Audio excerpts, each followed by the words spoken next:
Is it finally the end of Nissan? Welcome back, guys. Today I want to talk about Nissan's situation, whether they're going broke, and what's Honda doing? Why is Honda getting involved? Let's talk about all of this. Guys, Nissan's been in financial trouble for a really long time.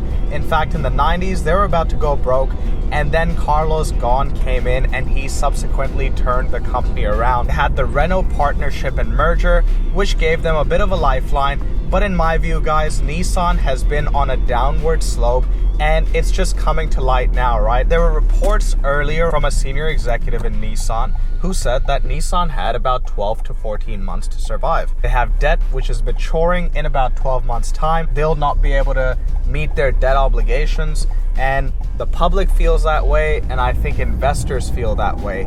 The debt is junk. Now Honda is getting involved, guys. Bit of a merger, a bit of a cash injection with Nissan to save the company. Now Honda, is it doing it out of the goodness of its heart?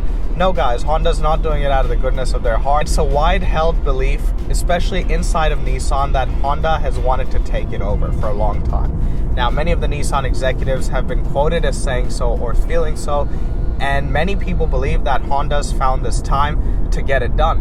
And why would Honda want to get it done? Well, Honda has been lagging behind in that technology, right? Nissan had the Nissan Leaf, and yes, they haven't made a great amount of progress since then, Nissan being a company of missed opportunities, but they're still quite a bit advanced. Honda is a great company. Unfortunately, it's not one of the biggest auto manufacturers, and with this whole EV transition, they're sort of worried about their future as well, right? Their future is not decided. No one knows who's going to come out on top. Honda's not a juggernaut like the likes of Toyota, which is the world's best-selling car company on volume. It's incredible. And the likes of Volkswagen even, right, who makes Seat and Skoda and Audi, and they've got a great Lamborghini division now, and they've got Bugatti obviously. But even in terms of volume, VW is number 2. And then you've got Hyundai Motor Company, who own a massive stake in Kia, who've got the Ioniq brand, who've got Genesis, and they're at number 3.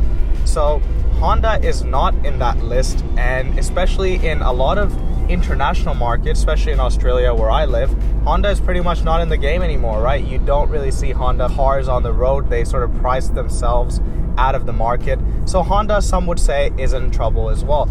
But guys, in my view, 2 wrongs do not make a right, and that's what would be happening here.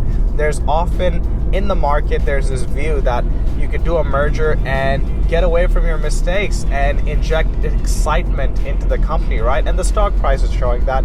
Nissan went up on it, Renault went up on it, because Renault's got a large partnership stake in Nissan, one that they've been reducing over time, right? So Renault stock went up on that sort of pseudo announcement as well, that something like this might be possible. So there's definitely that investor excitement, but very few times does it actually turn or convert into something positive, right? There was the Daimler-Chrysler partnership, for example. That wasn't too good, although Fiat Chrysler has been better. How did Nissan get here, right? And you might be asking, you might be in a region of the world where Nissan might be an excellent car. How did they get here? Well, guys, Nissan has always struggled financially, struggled to keep up. Carlos Ghosn came in, who's the ex-CEO of Nissan. Now he's been excommunicado. He was actually put into prison embezzling money or taking money from the Nissan Corporation. And then he subsequently escaped. He escaped in a suitcase on a plane, Lebanon. And the Japanese are still trying to get him extradited, but there's no treaties as such. When Nissan was going through a tumultuous time, and he turned the company around, he did a few radical things. He started laying off staff. Now, Japanese culture, the way I understand it, it's not something that's endorsed or accepted to the extent it is in the United States, for example, which has a very strong and ruthless corporate culture. So he did that. He really focused on the money and less on the quality, right? He made a lot of quality decisions. One of his terrible decisions was the Jatco CVT transmissions. Nissan knew they were faulty and they were poor quality, and they still kept selling them, right? They kept them in their cars longer, way longer than they should have. I know multiple cases of Nissan cars failing, family and friends. It's huge, and it's not a huge volume in Australia, but it seems like out of probably the 3 or 4 people I know that own Nissan, two of them had either engine failure or transmission failure. Unbelievable. For a company like Nissan, right? I often talk about BMW, Mercedes, Audis, and I give them a bit of a break on my page for the reason that they are luxury performance products, right? If a BMW is a bit unreliable, which all BMWs are, I think I can give it a pass because they look great. They've got all the leather seats, all the luxuries, cutting edge of technology, and they're fast, right? So I can give it a break. Why would you give Nissan a break, right? They made those decisions, the likes of Suzuki, who's not a big brand by any means, but Suzuki has done really good making cheap, cheerful vehicles, and they've been reliable. Some of their transmission decisions as well were not great, but Suzuki as a whole has made excellent cars.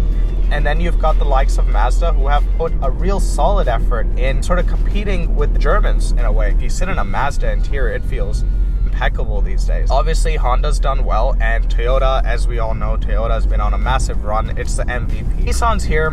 Honda's thinking of giving it that injection. I don't think it's a good idea. I think let Nissan rest. The only thing I think that people need to concentrate on now, saving jobs. That's all that matters. Nissan's already laid off 9,000 people. And they keep doing these layoffs, right?